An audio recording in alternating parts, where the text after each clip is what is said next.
India's share of the world economy when Britain arrived on its shores was 23%. By the time the British left, it was down to below 4%. Why? Simply because India had been governed for the benefit of Britain. Britain's rise for 200 years was financed by its depredations in India. In fact, Britain's industrial revolution was actually premised upon the deindustrialization of India. Standing here with 8 minutes in my hands and this venerable and rather magnificent institution, I was going to assure you that I belong to the Henry VIII School of Public Speaking.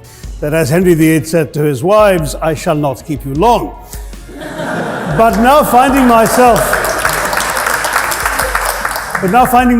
the seventh speaker out of 8 in what must already seem a rather long evening to you, I rather feel like Henry VIII's last wife. I more or less know what's expected of me, but I'm not sure how to do it any differently. Perhaps what I should do is really try and pay attention to the arguments that were advanced by the opposition today.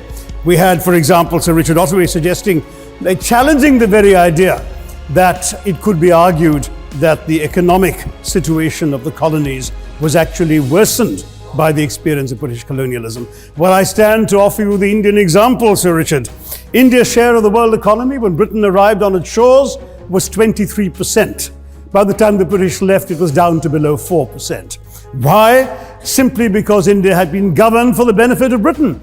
Britain's rise for 200 years was financed by its depredations in India. In fact, Britain's industrial revolution was actually premised upon the deindustrialization of India. The handloom weavers, for example, famed across the world, whose products were exported around the world, Britain came right in. There were actually these weavers making fine muslin, light as woven air, it was said. And Britain came right in, smashed their thumbs, broke their looms, imposed tariffs and duties on their cloth and products, and started, of course, taking the raw materials from India and shipping back manufactured cloth, flooding the world's markets with what became the products of the dark and satanic mills of Victorian England.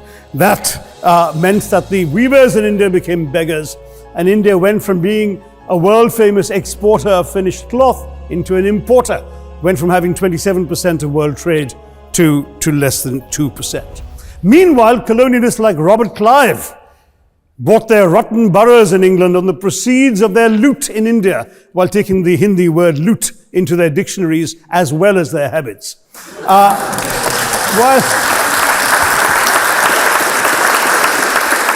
And the British had the gall to call him Clive of India, as if he belonged to the country, when all he really did was to ensure that much of the country belonged to him.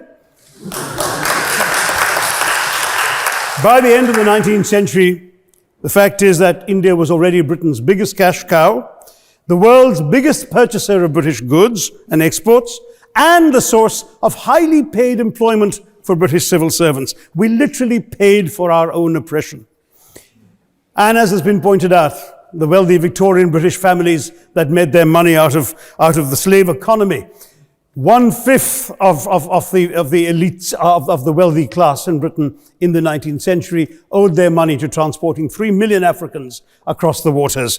And in fact, in 1833, when slavery was abolished, what happened was that a compensation of £20 million was paid, not as reparations to those who had lost their lives or who had suffered or been oppressed by slavery, but to those who had lost their property. I was struck by the fact that your Wi-Fi password at this union commemorates the name of Mr. Gladstone, the great liberal hero. Well, I'm sorry, his family was one of those who benefited from this compensation.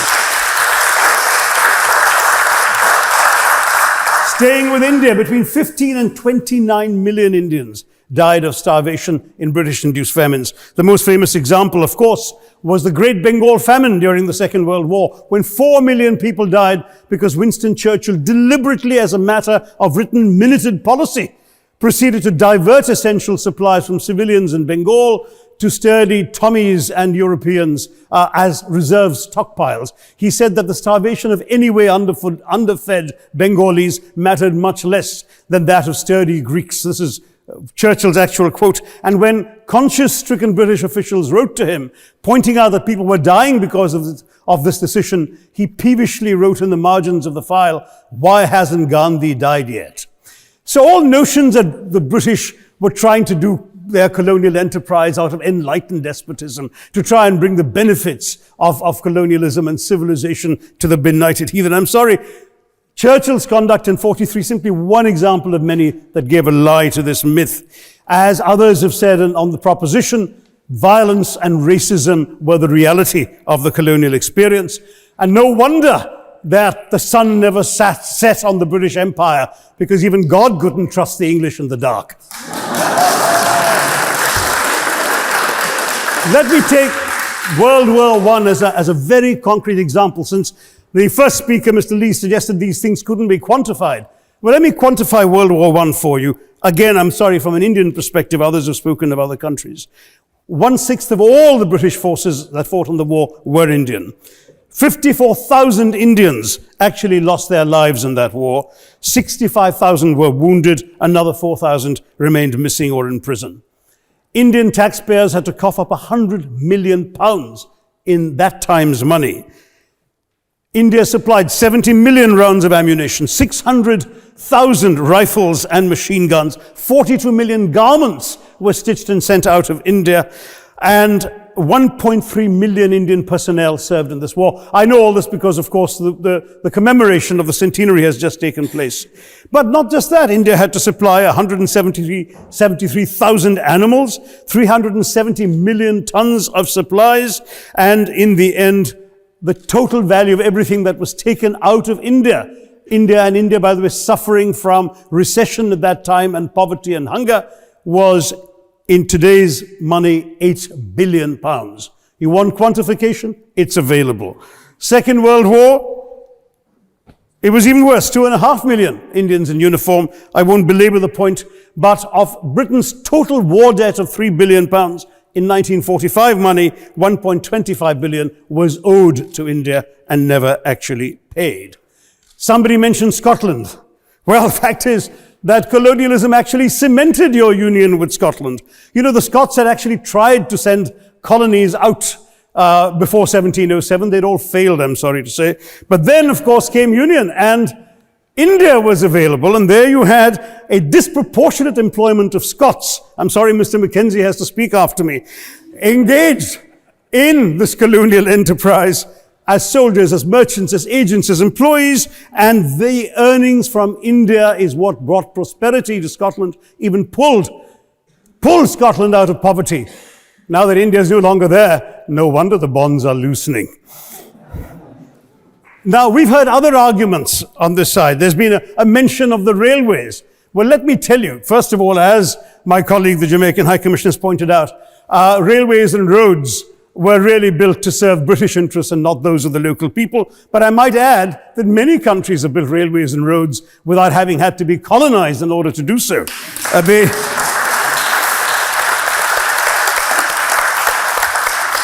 They were designed to carry raw materials from the hinterland into the ports to be shipped to Britain.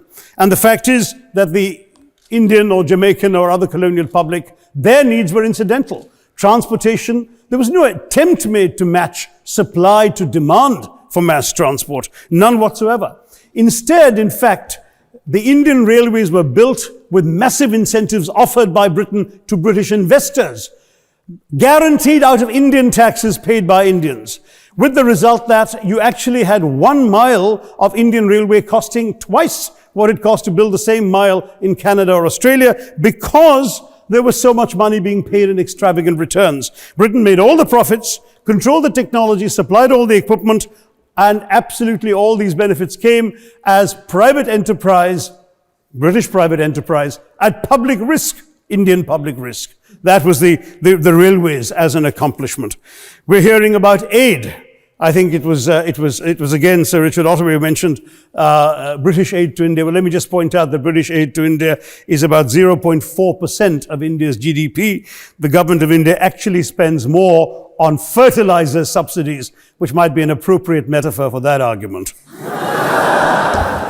If I may point out as well,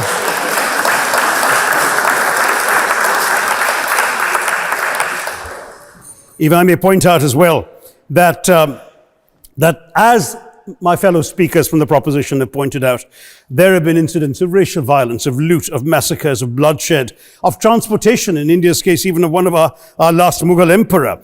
Yes, maybe today's Britons are not responsible for some of these depredations, but the same speakers have pointed with pride to their foreign aid. You're not responsible for the people starving in Somalia, but you give them aid. Surely the principle of reparations for the wrongs that have been done cannot be denied. It's been pointed out, for example, the dehumanization of Africans in the Caribbean, the massive psychological damage that has been done, the undermining of social traditions, of property rights, of the authority structures of these societies, all in the interests of British colonialism. And the fact remains that many of today's problems in these countries, including the persistence, in some cases the creation of racial and ethnic and religious tensions, were the direct result of the colonial experience. So there is a moral debt that needs to be paid.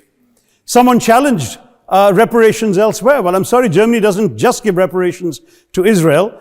It also gave reparations to Poland. Perhaps some of the speakers here are too young to remember the dramatic picture of Chancellor Willy Brandt on his knees in the Warsaw Ghetto in 1970. And there are other examples. There is Italy's reparations to Libya. There's Japan's to Korea.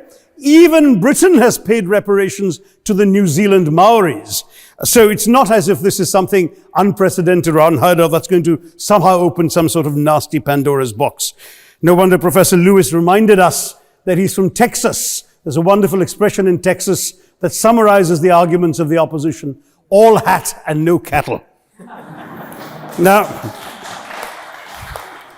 if I can just quickly look through the other notes I was scribbling while they were speaking, there was reference to democracy and rule of law. Let me say with the greatest possible respect, it's a bit rich to oppress, enslave, kill, torture, maim people for 200 years and then celebrate the fact that they're democratic at the end of it.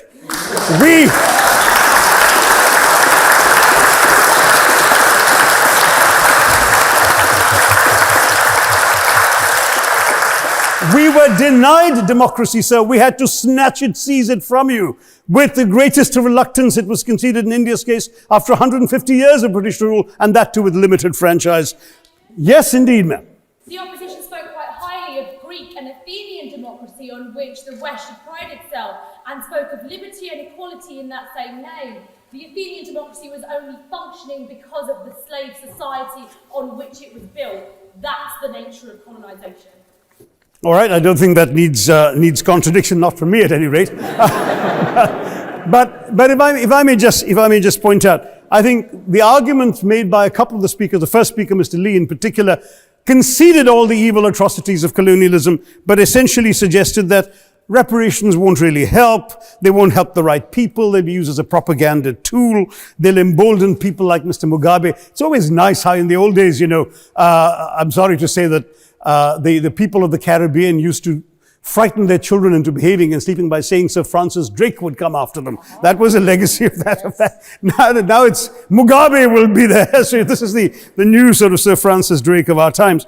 The fact is very simply, sir, that we are not talking about reparations as a tool to empower anybody. They're a tool for you to atone for the wrongs that have been done.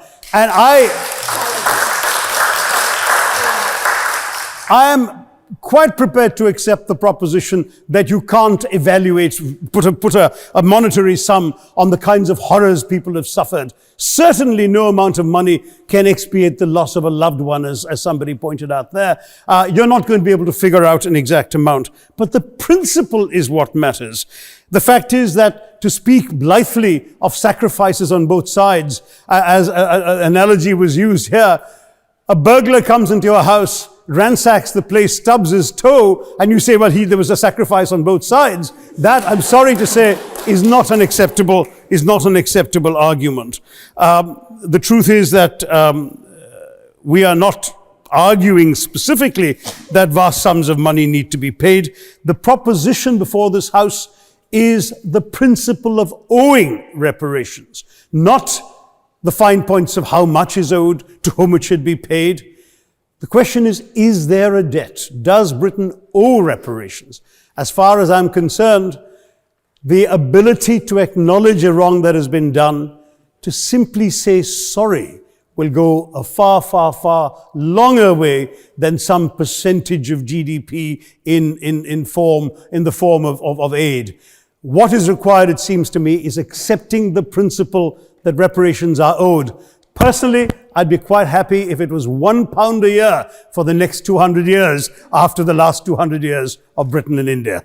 Thank you very much.